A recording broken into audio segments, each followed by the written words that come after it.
Hi, folks. Welcome to another episode of Film Study. This is Ken McKusick, and it's time for this week's Know Your Foe episode. We have the Steelers coming to town, and we have my old friend coming back on the show again, Alex Kozora. Alex, how you doing? Doing well. I know it's Steelers Ravens week when I'm talking with you, so appreciate the invite back on. Always a lot of fun, Alex, and we appreciate your insights. Always level-headed, reasonable about things, and not adversarial, of course. But tough position right now for the Steelers, and neither the Steelers, the Ravens want to be in the position they're in right now. But the Steelers coming off a 26-7 loss to Buffalo this last week. The image from that game that is going to stick with me is I can't believe Aaron Rodgers got up off the ground after the hit he took. And what appeared to happen to his left arm on the play. Yeah, the bloody nose, the wrist injury just kind of sums things up. That was a low point in a lot of ways, not just for that moment. What will stick with me is not even just the fire Tomlin chants, but they booed Renegade. It's like booing Jesus in Pittsburgh. Like that is the unofficial anthem. And usually that's the pump up song that gets the crowd back into it. And so for that to happen really, I think, speaks to the frustration, not just from that loss or this season, but the mounting year after year, the same old team that wins 9-10 games, gets bounced early, just can't get over the hump, feels stuck. And I think the fans are really starting to feel that and more audibly express that frustration. Yeah, I mean, obviously that's very tough. And are you at the games generally? Do you go every week, or do you watch from home? No, I don't go to the games. I watch from home. Okay. I mean, that has to be a very tough thing to experience in person. I can't imagine some of the things. First of all, a lot of people at that point in the game are going to have left already. But a lot of the players, a lot of the people who would have stayed might have been Bills fans. They traveled pretty well, and they would have been certainly in the stadium at that point. It's hard to imagine a large crowd of highly vocal people still around, late in a loss like that to Buffalo. And those who were not there for cheerful reasons. Yeah. But it's an impression that it's not just obvious to us, but I'm sure to ownership as well, Art Rooney II. And this has happened earlier in the year, not in the booze capacity, but the Packers game. A lot of Packers fans at that game. And so the frustration of Steeler fans, lesser attendance, probably selling more tickets, and the opposing crowd has been able to have a bigger impact than usual. I think in one game, it might have been the Packers game, Pittsburgh had to work on a silent count at home, which is just, it never happens. And so again, kind of speaks to where the feeling of the franchise or the fan base is certainly residing. Yeah, you've probably heard about this already, but the other few weeks ago, Minnesota had 8 false starts at home against the Ravens. It wasn't a matter of there were a ton of Ravens fans there. There are people who will say that really was not the problem. The problem was the Ravens might have been inducing some of them. And it's interesting to see that happen. Okay, so talk about the QB situation in a little bit more depth here. So is Rodgers going to play this game, or if not, will it be Rudolph? Who will it be? It'll be Aaron Rodgers. Maybe not 100%, but pushing in that direction. He came out, bloody nose aside, not worse for wear in terms of the wrist injury, which is a non-throwing hand, his left wrist, left arm, multiple broken bones to the reporting, but he'll push through, probably still wear that black brace on it. Pittsburgh had to operate exclusively from pistol and shotgun against Buffalo. They could not work under center. The comfort wasn't there, but the belief is they're going to be more equipped to do that against Baltimore. Will there still be some sort of mix of pistol? Perhaps, but they're going to be trying to push in that direction. But Rodgers will be starting this weekend. Yes, he didn't practice today. That's become standard. He'll be back, I'm sure, on Thursday and start on Sunday. Sadly, that's also kind of a standard for the Ravens. Is Lamar Jackson is not practicing fully on Wednesday either. Mason Rudolph came in for a little bit. He's been in a fair amount the last couple of weeks. Yeah, he replaced Rodgers on that one drive after the hard hit, the strip sack fumble that Rodgers took to open the second half, threw an interception, and then had the final 3 snaps of the game. Started the week before, has not played well this year. I still think he's a quality number 2 in terms of a guy that's done it all, come off the bench, started the whole week, day before the COVID year, got the 2021, got the nod 24 hours before kickoff after Ben tested positive for COVID. So he's kind of been battle tested in that regard, but has struggled this year. And again, Rodgers will certainly be the guy this weekend. All right. Let's talk about other injuries that we heard about. Farmer. I understand he's been ruled out for this week. So that's correct, right?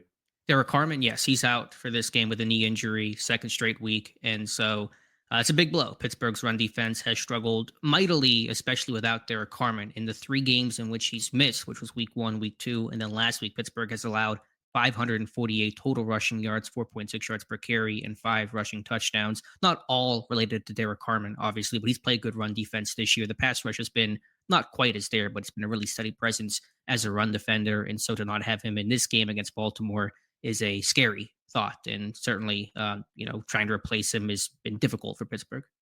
Steelers fans no doubt remember the playoff game. The Ravens outrushed the Steelers 299-29. This Ravens team has not been that Ravens team at any point this season. One of the big things missing for the Ravens is the misdirection component of their game is completely gone without Lamar Jackson being able to run the football effectively. Yeah, and I'm just kind of getting into the Ravens state, but it feels like Lamar has not run nearly as often. No game of 10 plus rushing attempts this year, which has never happened before in his Ravens tenure in terms of him being a full time starter. And so, Pittsburgh has always had that battle of who do you choose? Do you take away Derrick Henry? Do you take away Lamar Jackson? Last year was a lot of focus on Jackson. Henry ran all over them. I imagine you still have to respect Lamar Jackson. Pittsburgh knows that history too well to not do so. But if that's less of an element, then certainly it'll make it a little bit easier to stop Henry without Derek Carmen.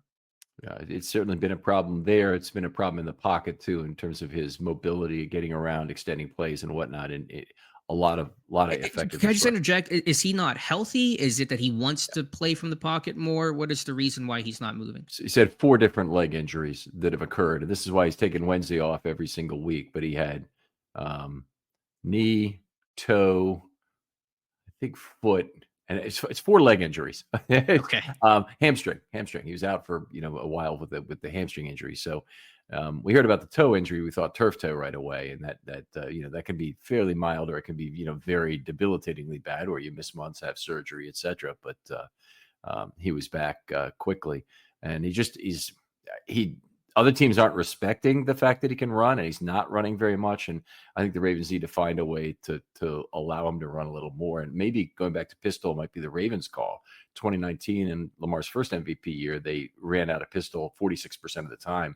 And that would seem to be a logical thing to get him running towards the outside. But they really love Jackson out of sidecar running that offense through the mesh point, because it makes him have a much broader look at the field and be much more dangerous for a broader part of it. So it's just completely changed what the Ravens offense is and who Lamar Jackson is for him not to be able to run. So Gotcha.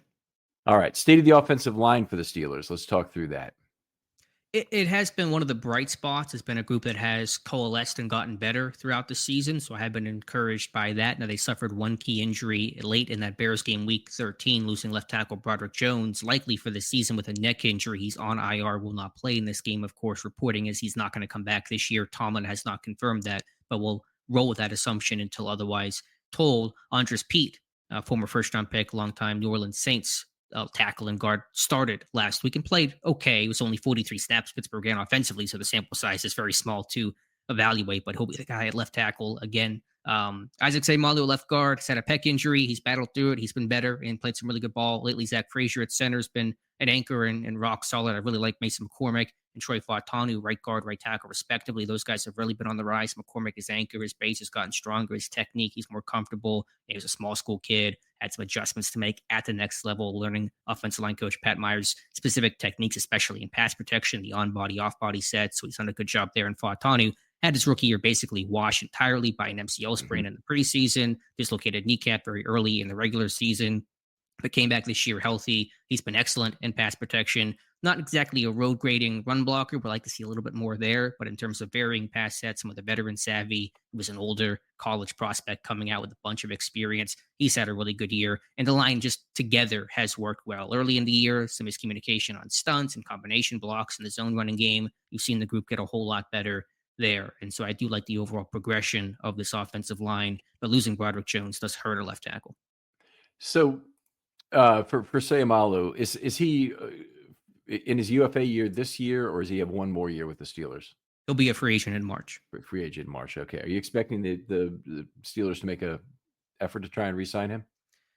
I was pretty convinced they wouldn't for most of the season. I'm a little less certain now because he has been playing better The guard market's always pretty expensive, although he is now into his 30s, and that'll work against him. So I'm a little uncertain there. I should also mention when it comes to offensive line, they really have six offensive linemen on the field, and Spencer Anderson, who's been their sixth offensive lineman, their jumbo package guy with Darnell Washington out there. So a lot of beef. He's a guy that Pittsburgh has been very creative with in terms of lining all over the place, wing, on the ball, fullback alignments, a lot of shifts and motions. They've really kind of been in their bag in the run game. And so he's very much core to this run game, even though he's not a starting offensive lineman. So I think we might have just hit on it here, because the next question I really want to ask is, what is it that the Steelers offense does well? There's a whole lot of people who could say talk a whole lot of crap about the Steelers offense right now, but what is it that they do really well? One thing last year I remember is they broke tackles exceptionally well. Yeah, and they still do that well in terms of having a guy like Jalen Warren. You have to get hats to the football. He's a hard runner. He's an energetic runner. He's always been that guy, kind of that chip on his shoulder. He's a great story. Three different colleges, started out JUCO, went to Utah State, Oklahoma State, undrafted free agent, came to Pittsburgh, $12,000 signing bonus, carved out a role, special teams, cut his teeth, and still plays with that mentality. So he's certainly a bowling ball, a load to bring down. The short yardage game has been really good this year. Pittsburgh was abysmal in 3rd and 2, 3rd and 1. Those short yardage moments last year, they've been a whole lot better this year, utilizing the tush push, which a lot of teams are doing, using tight end Connor Hayward in those moments of variation of it, like you guys had with Mark Andrews a couple weeks ago, spinning off of that and running for a big gain against Chicago. Red zone offense has been a really big improvement. Number 5 ranked red zone offense. They've been terrible year after year in the 20s, basically every single season since 2021, but they've really been effective when they have gotten red zone opportunities. They probably don't have the volume that you would like. They've not been in the red zone enough. Their possession is just abysmal, worse than football. But when they do get inside the 20, they are putting the ball in the end zone. That has been salvaging some of these games. And one reason why they're still 15th in points per game. So some of the red zone calls and concepts have been good. Other than that, it has been a pretty limited things that have worked well, but those are things that have been pretty consistent and constant throughout the season. All right. All right. That's interesting, because I'm hearing two things: red zone and short yardage. And these are things the Ravens have traditionally done, or have in recent years done very well. Last year, they put the ball in the end zone, I think, about 75% of the time from the red zone. This year, they're back under 50. I don't have it right in front of me, but it's approximately there. Ugly, ugly, ugly reversal. And a lot of the Ravens' results have been highly barbelled. So they've had a lot of explosive plays, but they've also had a lot of negative plays. And that is not good for the offense. I always say the value of variance accrues to the defense in when there's variation of result by play. That's good for the defense. It's very bad for the offense if you have the same average yardage. All right. So we talked a little bit about Harmon already. What about the other rookies? Johnson, Black, Bruner, those guys. I may be missing someone else too. It seems to me I'm missing somebody. Maybe the 2nd round pick I'm missing. Well, that was traded for DK Metcalf, so there is no 2nd round rookie this year. Caleb Johnson's been a real big disappointment. 3rd round pick, has barely played this season, has not gotten a single snap, offense or special teams, in 5 games this year. Would have been 6. He got 3 snaps, garbage time on that final drive against Buffalo. It's been a real big learning curve for him. I think Pittsburgh knew there would be a learning curve. He was a 1-year production guy, 21 years old, young guy out of Iowa, and can run the ball, but can he do those things without the ball in his hand in terms of pass protection, in terms of receiving, running routes, protection? And he's really struggled in that regard. And when you're playing with Aaron Rodgers, you can't struggle as a receiver. You can't struggle with checks and assignments and pass protection and blitz pickup and those types of things. And when Pittsburgh has 2 really good 3rd down receiving blocking backs in Jalen Warren and Kenneth Gainwell, there's just really no role for Johnson to gain that trust. He had the big gaffe in week 2 as a kick returner. Pittsburgh tried to get him involved there, let the ball go past him. Seattle recovered in the end zone for a touchdown. And that kind of changed the tide of the season for Caleb Johnson. But it's been a really tough year for him. He was brought in as a true outside zone runner in Arthur Smith's system, but the results have not been there. We'll kind of see what it looks like come 2026. Y.A. Black has done a nice job this year, played defensive end, will replace Derek Carman in this game at defensive end. Big body, has been better on the edges than I thought he would be, better laterally, has to probably work on his technique and be a little more consistent in that. The pass rush is not going to provide a lot there, but he's worked hard. Carson Bruner's been a core special teamer. He's played, I think, 1 defensive snap this season, but he's been a 4-phase guy there and done a nice job. So that's been the bulk of the rookie class. The 7th round pick, Dante Kent, just came back to practice on Wednesday. He had a foot ankle injury in training camp, was put on IR, and so he's just kind of working his way back. And then Will Howard, 6th-round pick, broke his hand in training camp, missed the preseason, started the year on injured reserve, is now back as the emergency third-string quarterback. This is one of the interesting things about reading the Steeler boards recently. And I don't want to prepare for the show and whatnot, but it seems to be extremely defeatist, which I get that. I mean, the Ravens boards have a that kind of a slant to them. Everything is a Fire Harbaugh quote over, or a Fire Harbaugh thread over here. But some of the things they're saying about Will Howard in terms of how can he be worse kind of thing is the same kind of things I hear about Daniel Faalele. Somebody's having a C- year, but he's above the replacement level. And people are, want to treat him like the archdevil. Yeah, I would say in Pittsburgh, especially when it comes to quarterback, it's such a polarizing position. And every fan base loves the backup quarterback, though. What could he be? The highlights in college. Maybe there's something behind door number 3 that just has to be given the chance. And I was a big Will Howard fan. I liked him coming up. Let me tell you about the online cannabis company that's changing the game, Mood.com. They created an entirely line of functional gummies, 100% federally legal THC blends, discreetly delivered right to your doorstep. And here's the best part. You can get 20% off your first order at Mood.com with the promo code Ravens. Now, I've tried a bunch of their gummies myself. Each one's totally unique. The Sleepy Time gummies knock me out right away. They help me unwind fast, leave me refreshed the next morning. The Epic Euphoria gummies, they're perfect for when your day just isn't going the way you want it to go. What makes Mood special is how they pair the THC with natural herbs and adaptogens. You won't find blends like this at any local shop. They've got gummies designed for focus, relaxation, clarity, even energy, all made from cannabis grown on small, family-owned American farms. No pesticides, no shortcuts, just high-quality weed you can trust. Plus, Mood backs everything with a 100-day satisfaction guarantee. So head on over to Mood.com, check out their amazing selection, and don't forget to use the promo code Ravens at checkout to save 20% off your first order. Ohio State, I was surprised to see him fall as far as he did, but the only way he would see the field is either A, injuries, or B, maybe if they were mathematically eliminated late in the season, week 18 against Baltimore, maybe he would give Howard the nod there. And really, I would do that just to get him some in-stadium reps because he did not play a snap in the preseason because he got hurt. And so it'd be good to kind of recoup some of those reps at a different level, regular season, obviously, than preseason, but just to have that to kind of get him back on the curve as he should be heading into 2026 with Pittsburgh, having a very uncertain quarterback for who will be the quarterback next season. I don't think anyone really knows the answer to that right now. There may not be any great options to find that number 1 quarterback. So could there be a theoretical battle where Howard's in it next year? It's possible. We'll see. But again, he's going to be the number 3 quarterback, and fans will have to wait probably a bit longer on Howard seeing meaningful action. Let's go through that really quickly. So Aaron Rodgers, probability of being back in Pittsburgh next year, extremely low. I don't know exactly how I would couch the odds. They started out decently. I mean, the decision is, does Rodgers want to come back next year personally just to play for anybody or attempt that? And that's a decision he'll have to make. And I don't know exactly how long that's going to take. This saga took 3 months for him to officially sign in Pittsburgh. I don't think it'll take another 3 months in 2026, but we'll see. Is Arthur Smith back? You have to confirm that Mike Tomlin is back. I think he will be, but that door may be cracked open for the first time in Tomlin's tenure. So it's probably below 50%, but I don't know exactly where I want to put it because there's so many, I think, pieces still to move around and be in play. And if it's not Rodgers, I understand why, but the other options are not looking a whole lot better. And if it is somebody not named Aaron Rodgers, that's 6 different starting quarterbacks in 6 straight seasons. And it's really hard to, I think, build towards anything when you're constantly turning over your starting quarterback year after year at a rate this franchise has never seen before.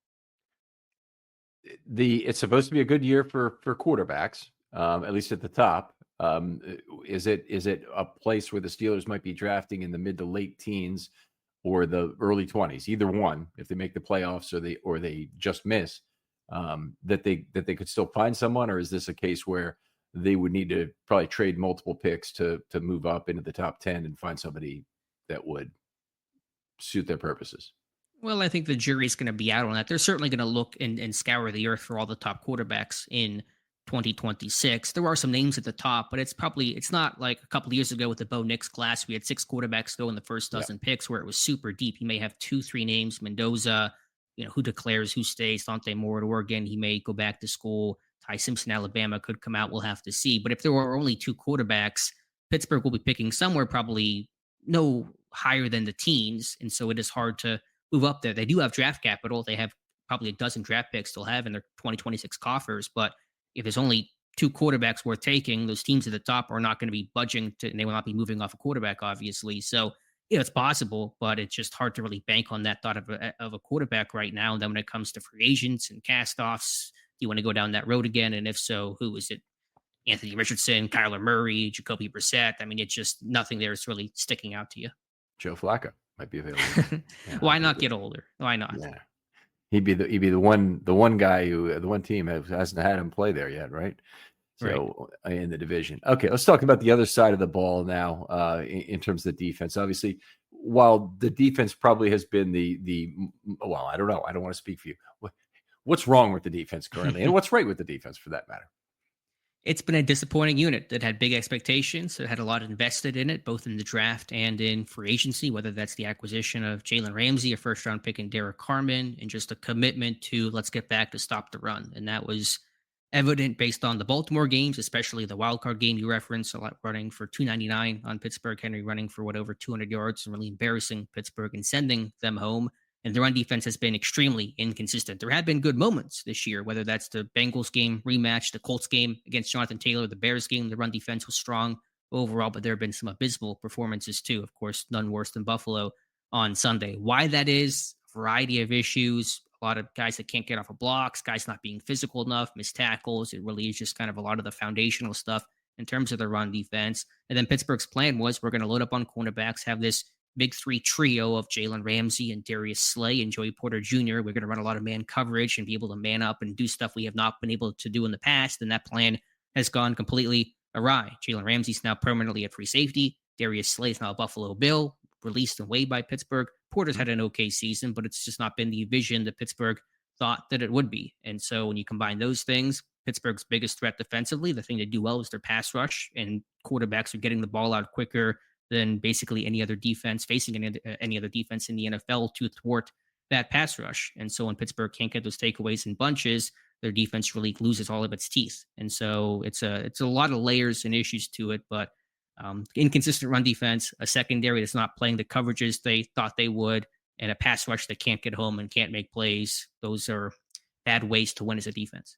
So it looked like the Bills are running a lot of an overload scheme to the right, and were consistently running off tackle in that direction, bouncing until they found the hole, and they seem to find the hole an awful lot on that D gap on the outside. Yeah, I counted 26 times they ran basically the same duo inside zone scheme. And Pittsburgh said they could not stop it. TJ Watt said he's never seen a team run the same play over and over to that degree of success. And Pittsburgh did everything schematically possible, every personnel grouping, every sort of look. At one point, they were just putting as many bodies as they could on that side. So you don't see Pittsburgh kind of get their will imposed upon by an opposing offense like that often. And that was a really alarming factor. And you'd like to think they're going to focus on that and try to get it fixed. But again, this run defense and this whole team has just been so inconsistent. Usually Pittsburgh is a fairly steady Eddie team. I know the record may reflect some level of consistency. They're going to be in that 8 to 10 win range this year. But in terms of what team you're going to get on a given week, it's been as unpredictable as I can remember in quite some time. There are some weeks where this team seems to be firing on all cylinders. The Colts game, great example of that. And there are some times where this team comes out and you can't recognize them. They've been a really bad second half team this season, outscored by, I think, a 40-plus point margin. They've blown 4 halftime leads this year. That's tied for the NFL lead. That's almost ties a franchise record for most blown halftime leads in a single season. So this team has got a lot of problems on both sides of the football right now. Okay. Always like to get an update on the former Ravens. And one guy who I think has been fairly noticeably missing from the Steelers this year has been Deshaun Elliott in terms of his tackling and incredible year last year, just absolutely astounding year last year, particularly in terms of his stops to missed tackle ratio, which is if you're an inside linebacker, that's the strikeout to walk ratio for an inside linebacker. And when you're a safety who's backing up Patrick Queen, who misses a lot of tackles, that's a guy also you really want to have. Talk about what his losses meant to the Steelers. Yeah, I think even beyond just the run defense, there was kind of a glue guy element to the Elliott. He's a guy that takes a lot of pride in the game, is physical, and is a really good tackler. Like you said, I mean, elite numbers last year in terms of a tackler and getting those run stops. And so Pittsburgh has certainly felt that. He got hurt, I think, in week 1, missed some time, came back, re-injured his knee in a freak moment making a tackle downfield against Tucker Kraft against Green Bay. He is out for the season. Elliott basically confirmed that earlier, I think last week it was. They replaced him with Kyle Duggar from New England. They traded over mid-season, and he's done okay to catch that moving train. He is a kind of classic box guy, not going to offer a lot in coverage, but still not at that level of physicality and kind of, I'm not going to let you beat me up kind of mentality. Elliott really has that chip on his shoulder and really appreciated his play. And as a blitzer, too, Elliott was a really good blitzer, too, even in this year. The Minnesota game, he was getting some pressure, and they've not really been able to utilize some of their DB blitzes the way that they have in the past. So, yeah, it's been a big loss.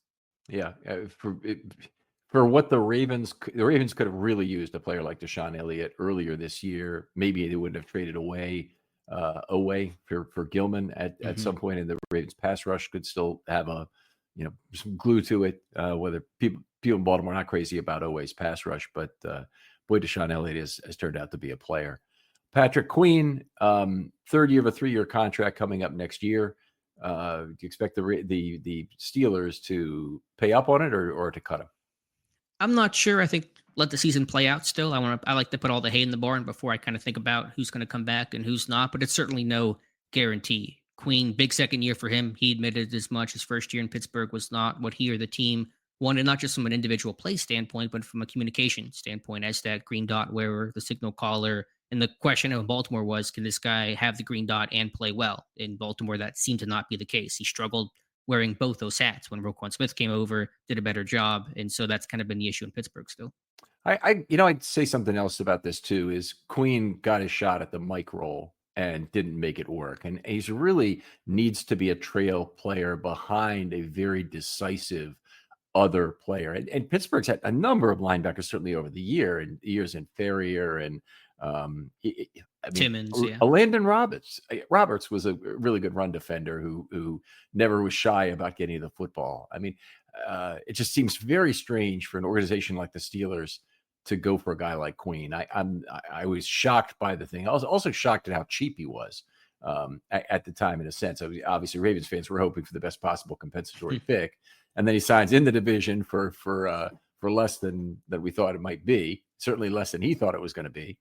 And anyway, I little surprised by the thing, but I think just the issue, because you're right, Roberts was a big loss. He was the hammer against the run. They have that with another former Raven, Malik Harrison, who's playing a rotational role against big packages, 12 personnel, 21 personnel. When Ricard's on the field, I imagine you'll see Malik Harrison.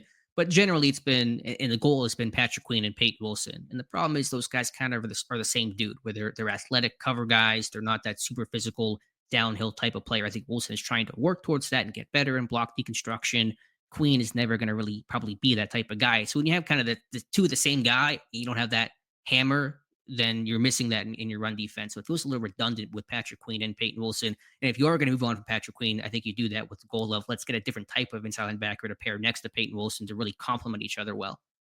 So Peyton Wilson at least has that in his background. He's an unbelievable stops him as tackle guy in his final year at NC State. It was, I want to say it was like 11-1. It was like 44-4 or something in his last year at NC State. Whereas Queen has never had any kind of situation like that. That's always been a problem for him. So, yeah, okay. His tackles have continued to be high for Patrick Queen. All right, well, let's talk a little bit about players that match up well for the Steelers. Pick one guy on each side of the ball you think matches up well with what the Ravens present. Yeah, I'm still going through my film study, so I always probably leave a disappointing answer because I know you always ask this question. I just don't have probably a great answer at the ready. I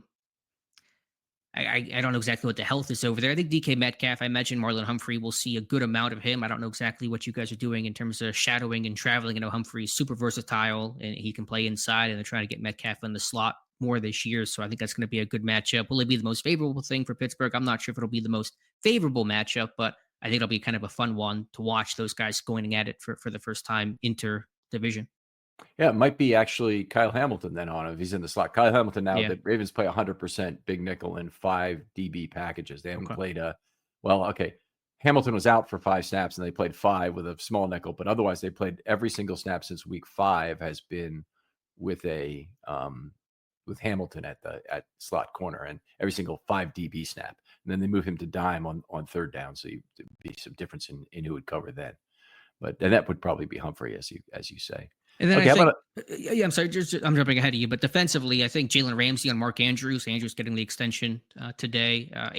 When Ramsey made that switch to safety, it was for a variety of reasons, mostly because they've had injuries and they weren't getting good production with Warren Thornhill at free safety. But you've seen Ramsey really come in as that robber over the middle, take away those crossing routes. They played the Colts earlier this year, really took away Tyler Warren to help kind of solve some of their tight end issues they had early in the season with Tucker Kraft and just some of the other guys, Barner, I think, in Seattle in week 2. So I think the third down plays, Ramsey on Andrews. It may not be always where they're matching up man to man. It may be where he's lurking down and taking away some of those crosses Baltimore likes to run. But I think those could be some fun matchups between those two kind of heavyweights.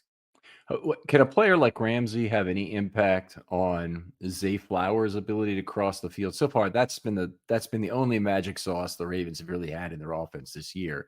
Is Zay Flowers crossing is uncoverable because he's too quick out of the top and he never sticks his hips because he's a smaller guy, sticks his foot in the ground, goes across the field, and it's exactly what Lamar wants to see. In terms of throwing, it's a lot easier for him than to try and be an on schedule guy. Is Ramsey a guy who can rob somehow or be effective in taking that play away from Lamar?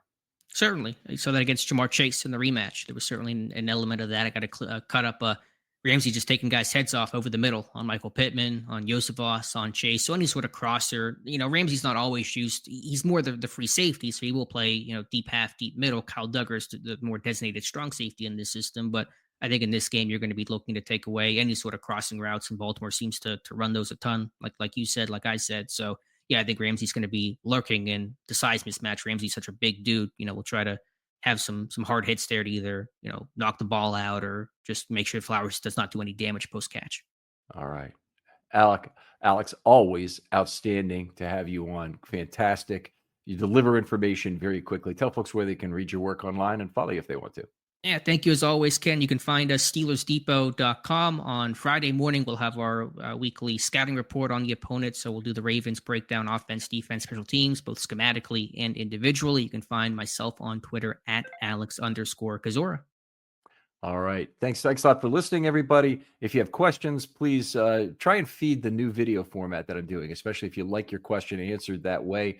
If it's something I can answer in 90 seconds to 2.5 minutes, that's kind of ideal. If it's a 5 to 6 minute answer, I'd have to put it on a show, which is also okay because we got places for that. So make use of a hashtag Filmstudy mailbag. Alex, thanks again for coming on. Thank you, Ken. And we'll talk to you next time on Filmstudy.